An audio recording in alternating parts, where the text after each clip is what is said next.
I want to preference everything that I'm about to say with I am a huge Lil Uzi Vert fan. You end up looking like JT from the City Girls. Niggas end up fucking performing at a bar and grill respectfully. Like maybe he fucking wants his songs to sound like that. I don't fucking know. Shawty real sweet, she a piece of the pie. Looking too long, there's no soul in my eyes. I turned to a devil, mama got sent to the sky. She living through me, I won't tell no lies. Welcome back to another episode of LS Review. My name is Mati LS, and today we are going to be talking about a lot of things going on with music right now. In particularly, I want to talk about Lil Uzi and the album he just dropped, Eternal Take 2. We got some Durk stuff and mostly music today. First off, like I said, so our first topic, we're going to talk about Lil Uzi and his album that he just dropped, Eternal Take 2. And I want to preference everything that I'm about to say with I am a huge Lil Uzi Vert fan. Like basically around the time when he first started dropping music for real. Big fan ever since. Like I fuck with basically all his songs up to this point. So yeah, I just want to preference what I'm about to say now with that. And so he dropped his new album, Eternal Take 2, and I gave it a listen. I gave it one listen through, listened to all the songs, and then I listened to him again. So literally, I'm not gonna lie, I'm gonna keep this shit a buck. It's the album itself is not that good. In my opinion, I don't think Eternal Take 2 is that good of an album. If you want to put it with Uzi standards, I guess, like if you want to say it like that. But like the standard of which like how he drops music, it's just not up there. Like I'm just not like ain't none of these songs like a bop. Like you feel what I'm saying? Like and let me see. Like so basically like. Eternal Take, the first Eternal Take, like you had songs on there, like let me see, like you had Baby Pluto, Lao Mein, Silly Watch, which other Bigger Than Life, Chrome Hearts, like all those songs were good. Look, those were good ass fucking songs, and like I was fucking with all those. Let me see, part 2, that way, like all that shit was fire as fuck. But like I don't know, like the Eternal Take 2 though, like. It's just, I'm just not feeling none of these songs for like, let me look at the list. Okay, so on EA2, the first song, the intro song is We Good. So literally, like, I don't know how to explain with how I'm trying to say, like, fuck it. I guess I'm gonna just keep it a buck. Like, all the songs just blend together in a bad way. Like, in like a boring way, and like that's fucking crazy as fuck to say about like a Lil Uzi Vert album, but like I said, like if you keep it to his standards, like this shit is just not getting it. Like I'm not gonna lie to you, like there's a couple okay songs in here, like I wouldn't say like they're the greatest, but like they're like borderline good and okay. Like so let me see, like you got Pars and Mars, that was cool. Meteor Man, all right. I like She Stank. Perky Sex was cool. I don't know, but like I said, all those songs were like cool for real, and like I said, like fucking being a Uzi fan for like a long ass time, like you seen all the changes that he's went through as far as like musically and like just personally, like you feel what I'm saying, and like I really do believe that like all those contract problems that he used to have back in the day, like, really affected his music in the long run, because, like, it was a time where, like, it felt like that nigga had to, like, sneak his music out. like, literally, like, DJ Drama wasn't having, like, none of that shit. So, like, I'm not gonna say DJ Drama, like, ruined his career, because obviously, like, Uzi's very successful, but he definitely did, like, fuck with the flow of it. Like, you feel me? Like, I feel like DJ Drama and his label just put him through, like, a lot of fucking hassle, and, like, and now you end up here where like he has like these big gaps in between when he makes music and shit, and like so when he does drop music, it's highly anticipated, but it's almost like the songs have to be fucking bangers, like for it to be for it to make sense as a fan. Like you feel what I'm saying? Because like I said, like we don't hear from Uzi from like a little bit, and then he gives us EA2, and like I'll give Uzi that, like he has he drops music consistently, like you feel what I'm saying, at like a decent pace, like the Pink Tape wasn't that long ago, and like he had a couple things in between that, like Red and White, I believe, but like like the Pink Tape was fine, like you feel what I'm saying, like that's expected. Like all Uzi's music is experimental, but like I don't know, just EA2 is not it, man. Like, I don't know what it is, like, and that's the thing about Uzi. Uzi has always tried to, like, what's it called? Make different sounds, different flows. That's not really the problem. It's just these sounds and flows, they're just not hitting together. Like, you feel what I'm saying? Like, I don't know. As a person that makes music, to me personally, he kind of sounds like he's just gotten in a rut. Like, you feel what I'm saying? As far as like trying to come up with like new flows, and like within doing that, like you can, like, there's two things that can happen. Like, you can be successful and you make some fire ass shit, or you just make some shit like it just does not make sense. Like, it's not sounding right. I don't know. Like literally, like Light Year Practice. There's like it's fucked up.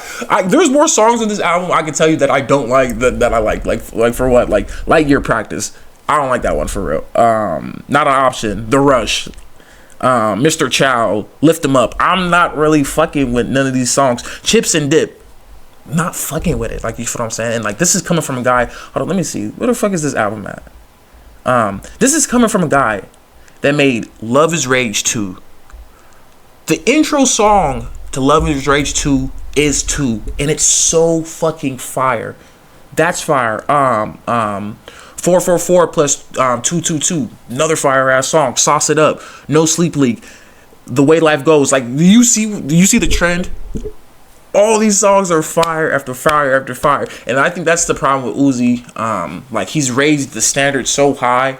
Like, anything that's a miss, it's like way more noticeable. Because like, shit, you got like a nigga like me. Like, shit, I'm not that poppin'. Like, you feel what I'm saying? I could drop songs, like mid-ass songs, and like nobody would really notice. They'd be like, oh, okay, shit, like this is pretty cool, because like I haven't really like reached that standard yet. But like, once you create that bar, you have to like live up to it. Like, you feel what I'm saying? And like, I feel like he definitely he just didn't do it with EA2, and like, I'm not feeling it. Like, literally, like, Love Is Rage 2. What else is on here? Pretty Mama, X, Malfunction, Unfazed. Oh my god, I literally remember where I was at, like, listening to all these songs, like, the anticipation. And that's the thing about Uzi, like we're always gonna like anticipate. Like, up to this point, we've always anticipated his albums and like waited for them, because like literally, like, the anticipation for Love Is Rage 2 was crazy throughout the roof. I mean, even recently, like the Pink Tape, like there was so much built up hype for that.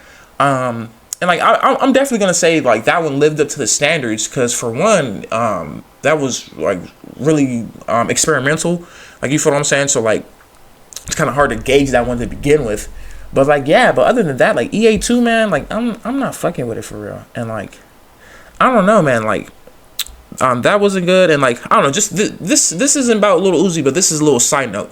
Yeet just dropped the album too, Lifestyle. I fuck with Yeet. Like, ever since he dropped his first song, Money So Big, I was fucking with Yeet, like, ever since then. So boom, he dropped Lifestyle, and I'm not gonna lie, I'm gonna keep it a buck about this too. I'm not really fucking with Lifestyle like that either. Like, Lifestyle has like, for example, EA2 has like 3 okay songs. Lifestyle has like 4 to 5 good songs. Like, you feel what I'm saying?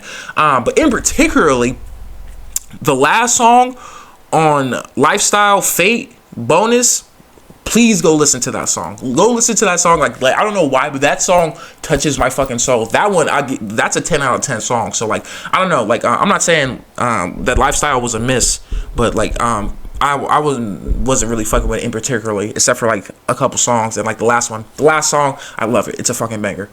But back to Uzi. I don't know what it is, man, because like, you can't put it like, because some people would chuck it up to be like, oh, he's getting older, he can't make the same music, obviously it's gonna sound different, da da da da. Future literally just dropped Plutoski, and it's fucking fire. Like, it's literally fire as fuck. Like, where's the list? Give me the list. Let me see this shit. Teflon Don, hard as fuck, 10 out of 10. Little Demon, that's like a fucking 7 out of 10. Good fucking song. Ski, fire as fuck. Ready to Cook, fire. Plutoski, 10 out of 10 song. Like, so like, you see, are y'all picking up what I'm putting down? Like, I don't think it's like an age thing. I think it's just, I don't know what it is exactly, but like Future and Uzi are like the polar opposite far as like the quality of music they're dropping right now. Like, I don't know what the fuck is up with Future. I don't know if this nigga's a vampire or a wizard, but he just finds a way to like stay relevant, and more importantly, he stays current. Like, he stays really fucking current, like far as like his sound in the music. Like, he sounds like in touch of like everything that's going on, and like that, I think that's one thing. It's a gift and a curse for Uzi. He's the opposite of that. Like, I feel like he's not exactly in touch. He's more in his own world, and he's creating his own world. But with that, like, you're also outside of like what's going on, so like you might miss some shit. Like, you feel what I'm saying? So like, it's definitely a gift and a curse for Uzi. I don't know what it is, but like literally like Future, like he just stays relevant as fucking like all his albums like fucking match like what's going on, and like it just sounds like good as fuck. Like, and it's not even about like songs being like hard or like fucking like having like, I don't know, like it's substance. Like, songs have to have substance. Like, that's how I look at it. Like, fucking, it has to give you some kind of emotion, rather that be through lyrics or just the general sound of it. Like, you feel what I'm saying? And like, Uzi is a person that tends to do that for me, but like he's just not doing it with this album. I feel like you gotta find that balance of like what people know you for and what you want to do, because like, I don't know, like maybe he fucking wants his songs to sound like that. I don't fucking know, but like, I just know as a fan, like me personally, like I'm not fucking with EA2. Like, I'm probably not gonna bump it again, but I'm gonna play the album probably like 1 or 2 more times because I love Uzi, and like I'm trying to pick up what he's putting down, and like right now I'm just not doing it.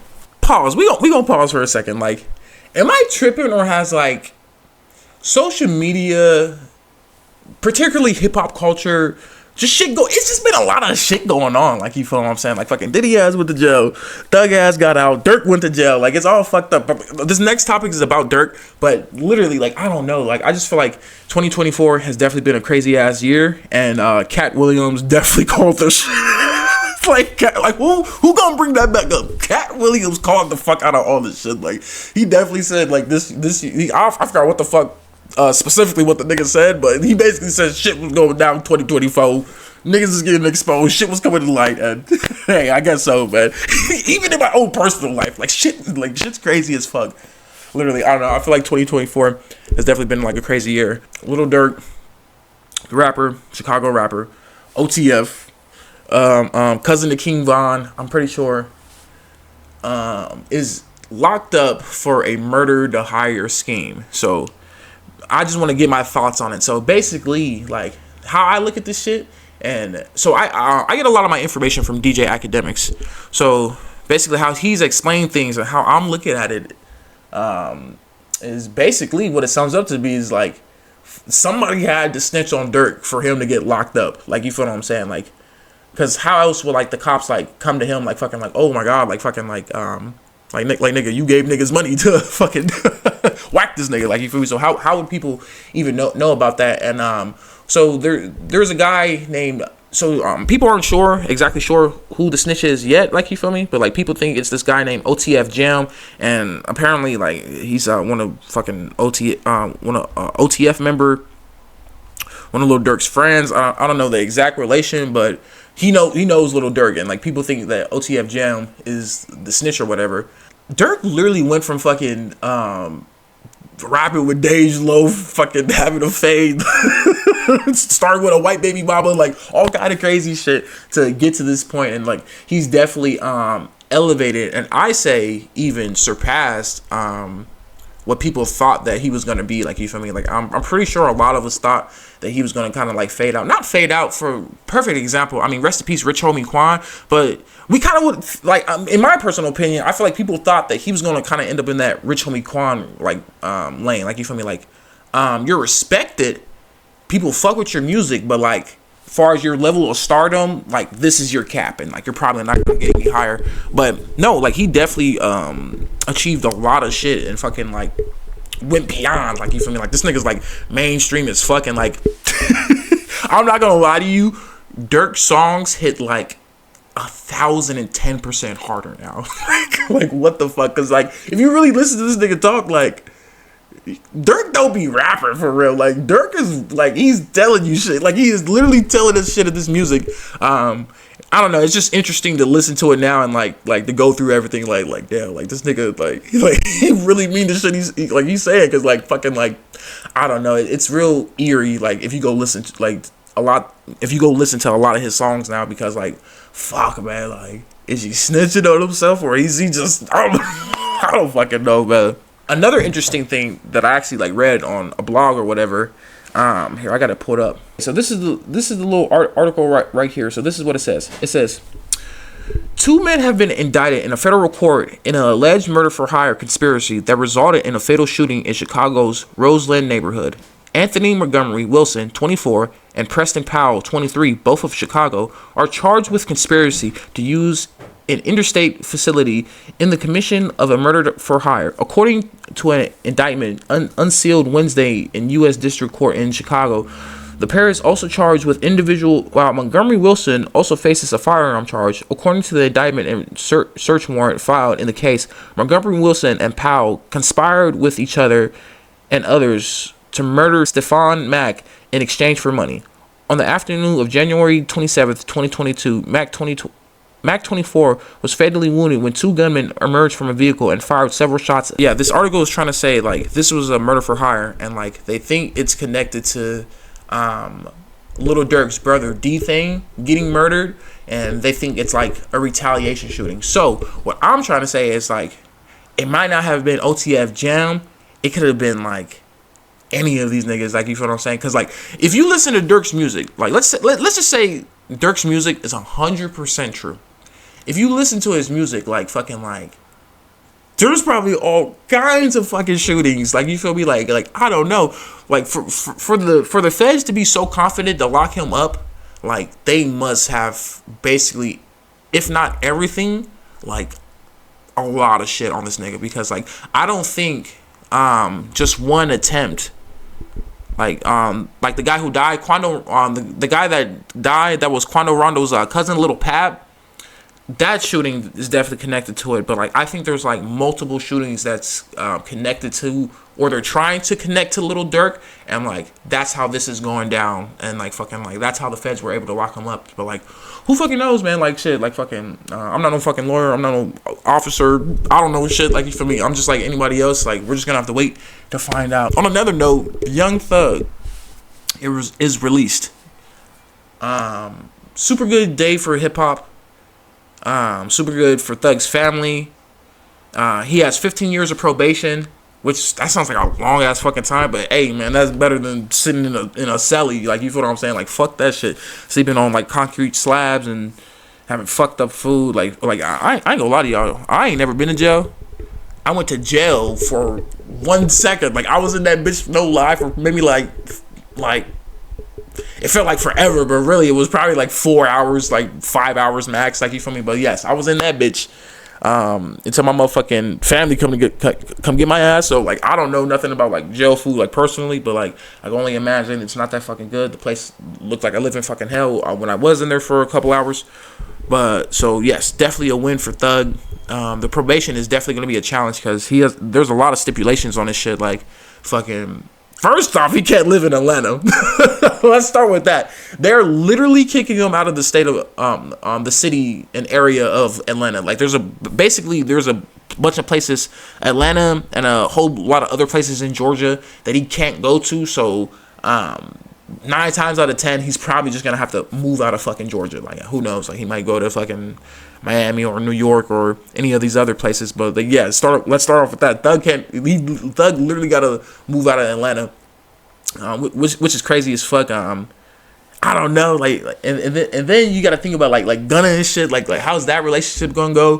Fucking I don't know. Like the future definitely has a lot of mysteries and a lot of things to be fucking figured out. Literally, this shit crazy as fuck. Thug might be the first nigga to almost beat a Rico because he definitely did plead guilty to some shit, but like he got a plea, like you get what I'm saying. So it's like he halfway beat the Rico, like you feel me? Like shit, niggas like Bobby Shmurda and who fuck else? Like some other niggas got locked up for a Rico, but like yeah, Bobby definitely didn't beat a Rico. He had to do his time, but like yeah, like Thug might be one of the first niggas halfway beat a Rico. I don't know. I'm just glad he's back. One of the YSL artists, Yak Got It, he's still in jail, which that's crazy as fuck. I guess he didn't take a plea or nothing, so like he's just gonna go to trial with it. I don't know, shit crazy as fuck. But I don't know, like there's a lot to be said about like Thug getting out and like just what's to come in the future. Like will Thug really help mend the relationship between Future and Drake?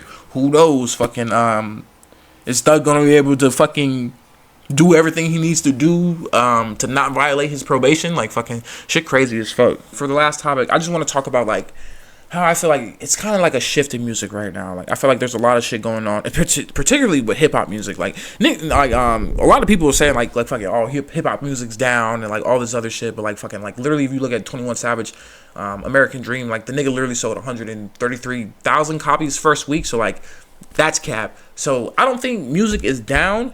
Like I don't think hip hop music is down. It's just in a fucking transition phase.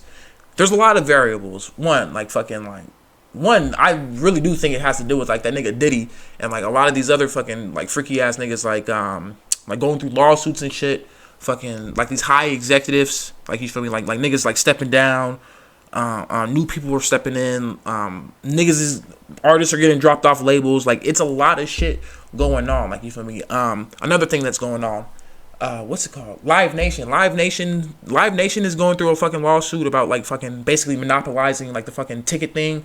So like fucking that fucks with like touring.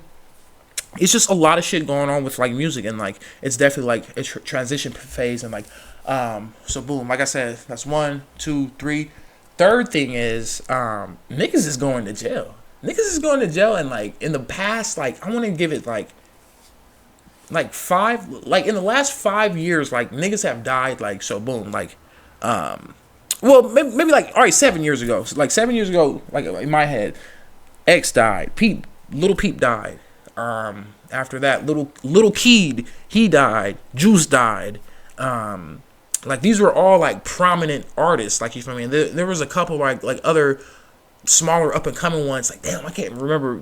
There was one guy, he had committed suicide, but like yeah, a lot of artists had died. But like more recently, like I said, in the last 5 years, niggas have been going to jail. Like literally, like fucking Pooh Shiesty, fucking oh my god, I'm tripping. Big Scar, Big Scar fucking died. Like yes, literally Big Scar died.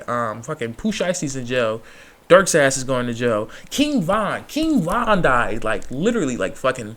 A lot of shit has happened in music for it to go through this phase that we're in right now. So like I don't feel like hip hop music is down. It's just a lot of shit going on, and like we just got to make it through the storm. And like I don't know, like it's not I don't feel like it's a bad thing either. I feel like it's needed. Like you feel me? And things that are needed, like they tend to be good. Like you feel what I'm saying? Like so like we just got to make it through this transition phase. Like we got to make it through fucking these record labels. Like fucking basically the record labels are like moving shit around, and like they're reevaluating and redoing the whole entire, or from what I think, like I think they're redoing like how they're looking at music, and that puts the artists in the position where like they're kind of in the same position. Like you feel me? Because some of them are gonna let go from their label.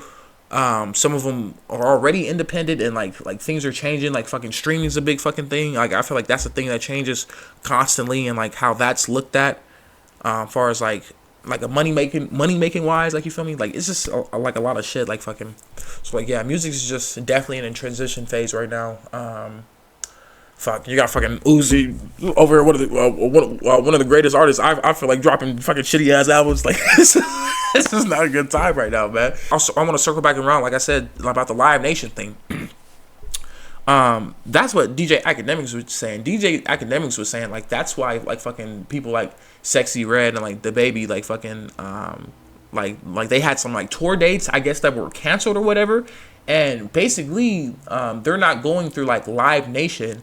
So like fucking like a lot of their like tour dates are like fucked up because of that. Like because Live Nation supposedly owns or has a part in a lot of these fucking venues, and basically if you don't go through Live Nation, borderline you can't tour, and you end up looking like JT from the City Girls. Niggas end up fucking performing at a bar and grill. Respectfully, I don't even feel like music is in a strange place.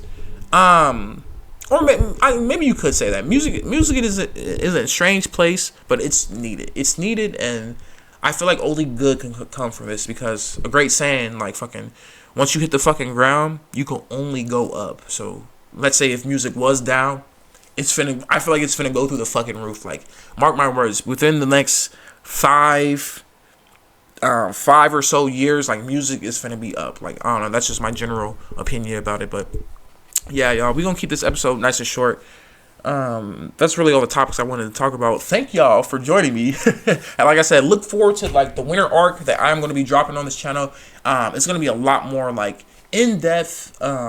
It's like a series of things. Like, it's going to be like spoken word poetry, mixed in with like some of the music I drop, vlogs, more in-depth vlogs, like real cinematic stuff. Like, that's what I'm trying to create. That's what I'm trying to give to the world with all the things that I'm recording and making on my channel, LS Recording. But thank y'all for watching. Please like, comment, and subscribe. Until the next time, we going up to the top. Thank y'all. Shawty real sweet, she a piece of the pie. Looking too long, there's no soul in my eyes. I turned to a devil, mama got sent to the sky. She living through me, I won't tell no lie.